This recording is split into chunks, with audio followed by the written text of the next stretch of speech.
그래서 저는 건망증을 걱정하면서 오시는 환자분들에게 이렇게 말씀드려요. 건망은 치매와 다르다.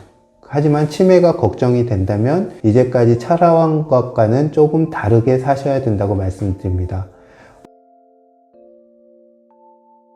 특히 이제 중년 이후로 나이가 드신 분들 중에 건망증, 깜빡깜빡 잊어먹어서 고민이다. 그런데 건망보다는 혹시 이 건망이 나중에 치매가 되지 않을까? 이런 걱정이 환자분들에게는 훨씬 크십니다. 뭐 잠깐 잊어먹는 거, 내가 물건을 어디 뒀다가 기억이 안 나네 하다가 찾고, 이런 것들은 솔직히 좀 불편하긴 해도 큰 문제는 일으키진 않죠. 하지만 환자분들은 늘 이러다가 내가 치매 걸리는 거 아니야? 이런 걱정들을 많이 하시게 됩니다. 현대인이 많이 두려워하는 두 가지 병을 찾으라면 아마 암과 치매 정도일 겁니다. 그런데 암은 우리가 이제 생명을 뺏어가는 병이죠. 암에 걸리면 죽을 수 있다, 이런 생각을 많이 하죠. 근데 할머니에게는 죽는 것보다 나를 잃어가는 이런 치매가 더 걱정이셨던 것 같습니다. 그래서 건망은 그 자체가 뭐 큰 심각한 질환은 아니고 내가 좀 더 주의를 기울이고 좋은 습관들을 가져가면 예방할 수도 있고 큰 문제가 되지 않지만 우리가 걱정하는 건 바로 치매일 겁니다. 치매는 쉽게 생각하면 뇌세포가 빨리 늙는 것이라고 할 수가 있습니다. 뇌세포가 빨리 늙으니까 제 기능을 못하게 되죠. 가장 많은 치매의 유형이 바로 알츠하이머형 치매죠. 그래서 이런 분들 같은 경우는 대뇌 어떤 뇌 신경전달물질인 전구체인 약물을 복용하면서 관리를 하게 되는데, 일단 치매를 진단받으면 다들 아시겠지만 치매는 완치가 되지 않는 병입니다. 치매라는 병이 어려워서도 그렇지만 치매가 바로 퇴행성 질환이기 때문입니다. 퇴행성이라는 건 나이가 들면 들수록 정도가 심해지는 질환을 말하죠. 점점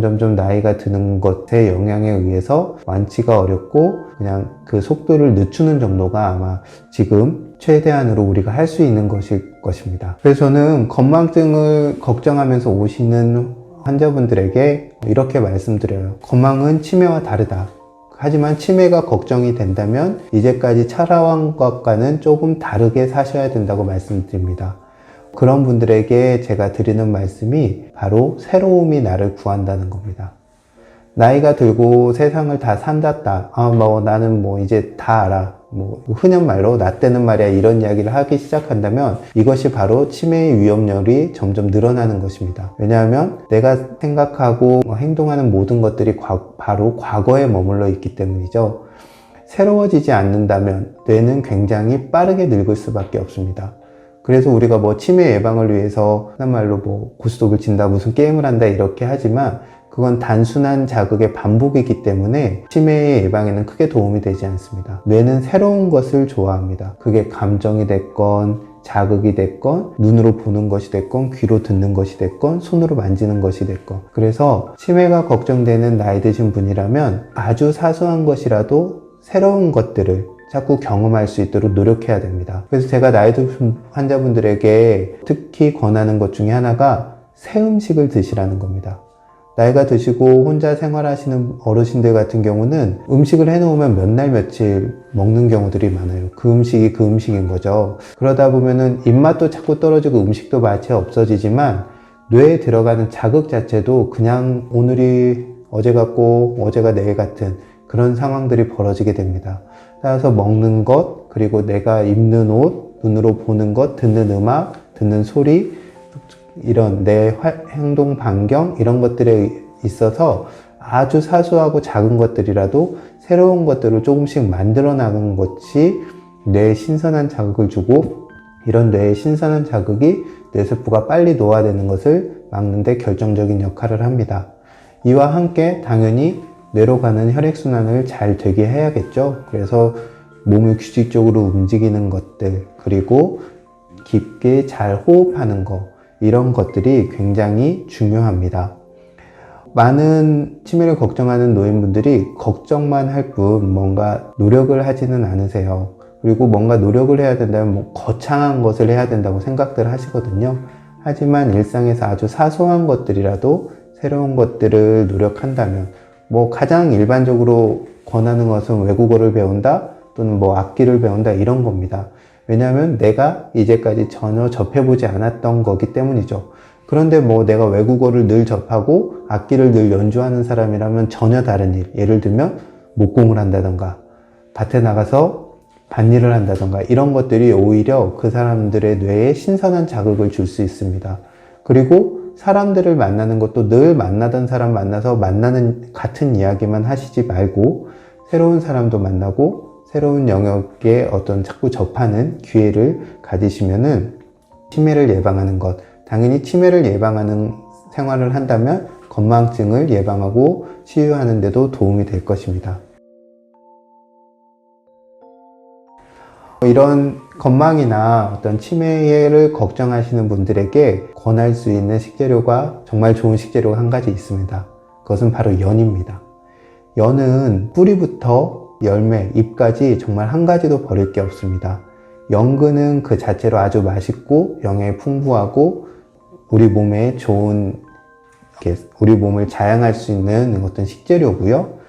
연잎은 우리가 여름에 연잎을 따가지고 음식을 이렇게 싸놓으면 그 신선함이 보존되기도 하지만 연잎으로 어떤 음식들을 만들면 그 향이 깊이 잘 배어서 향긋하고 맛있는 음식이 될 수 있습니다.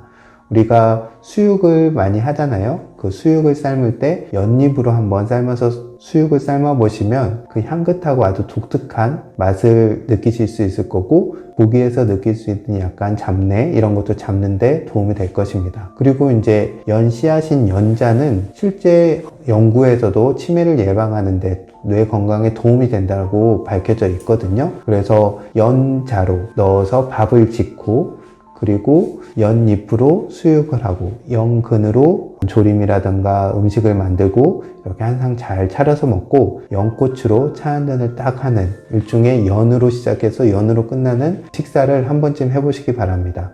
그리고 연꽃이라든가 이런 거는 얼려두었다가 차로 만들어 먹을 수도 있고 연잎은 제철에 즐길 수 있고 연근도 제철에 즐길 수 있지만 연자 즉 연의 씨앗 같은 경우는 말려둔 씨앗이기 때문에 어떻게 보면 1년 내내 드실 수가 있거든요. 그러니까 콩도 먹었다가 어느 하루는 연자도 넣어서 밥을 지어 먹고 한다면 치매라던가 어떤 건망증 이런 것들을 걱정하시는 분들에게 실질적으로 많은 도움이 될 것입니다.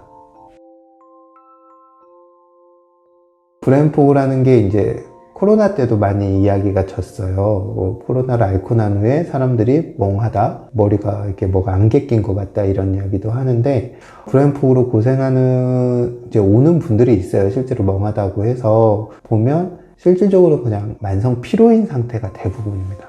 에너지가 부족한데 뭐 커피를 마시든 카페인 음료를 마시든 뭐 영양제를 털어넣든 해서 억지로 에너지를 끌어쓰고 있는 그런 사람들인 경우가 많아요. 그래서 그런 경우에는 좀 쉬면서 에너지 충전을 해야겠죠. 그리고 제대로 먹어야 되고 제대로 자야 되고 특히 현대인에게 수면의 양이나 수면의 질이 떨어진 것들이 브레인포그를 일으키는 굉장한 큰 원인입니다. 왜냐하면 쉬지를 못하잖아요. 제대로 쉬지 못하고 그러다 보면 뇌는 그냥 멍한 상태에 빠지게 됩니다.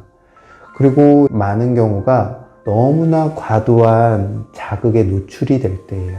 특히나 요즘은 이제 스마트폰으로 대표되는 것들이죠. 나는 어떤 것들에 초점을 두고 본다고 그것만 본다, 뭐 문자를 본다, 영상만 본다, 정보만 취한다고 하지만 실제로 눈을 통해서 귀를 통해서 들어오는 자극들은 내가 의식하지 못해도 굉장히 많습니다. 그런 상황들에서 뇌는 과부하 상태에 빠지는 거예요. 처리를 하지 못하는 거죠. 정보들이 너무나 많이 한꺼번에 들어오고 처리도 되지 않았는데 또 들어오고 마치 우리가 먹고 소화도 안 됐는데 또 먹고 소화도 안 됐는데 또 먹고 그럼 어떻게 되죠? 체하죠. 뇌가 체하는 상태, 그것이 브레인포그의 또 하나의 원인이 될 수 있습니다. 그래서 우리가 흔히 명상이라고 하면 뭐 아주 거창하게 생각하는데 그런 명상이 목표로 하는 조금 필요 없는 자극에서부터 벗어나서 가만히 있는 시간을 갖는 거, 그리고 내가 신체적인 에너지가 너무 떨어졌다면 신체적인 에너지를 재충전하는 거, 그리고 제대로 먹고 제대로 자지 못한다면 그 문제를 해결하는 거, 이런 것들이 어쩌면 브레인포그를 해결할 수 있는 가장 좋은 방법이라고 생각합니다.